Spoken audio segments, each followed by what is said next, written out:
dans la difficulté, les autres s'arrêtent ou commencent à marcher, eh bien un bon marathonien accélère dans les montées et il accélère encore plus dans les descentes.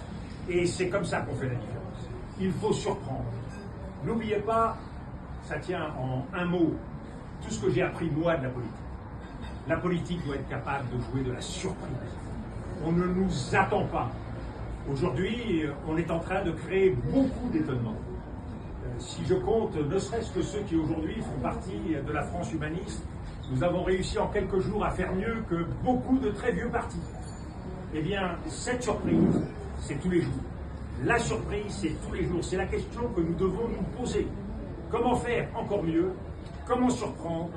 Comment faire en sorte que nous ne soyons pas là où on nous attend? Donc pas de conservatisme, pas de sentiment parce que nous sommes à un moment ou à un autre dans une position flatteuse dans les sondages, pas de sentiment de confort. On ne s'installe pas dans la politique.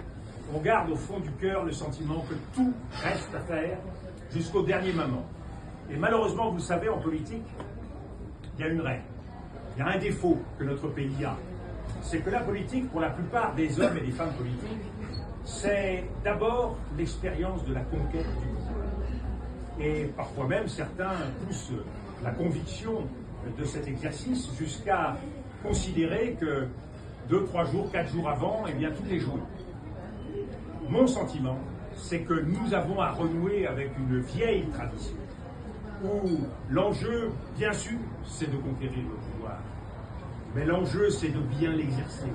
Et ça, croyez-moi, c'est un devoir compliqué, difficile, auquel il faut s'entraîner tous les jours. Donc soyons à la hauteur du défi que nous voulons relever, soyons à la hauteur de ceux qui croient en nous, soyons à la hauteur des attentes que nous avons, chacune et chacun d'entre nous, et faisons en sorte d'honorer la République.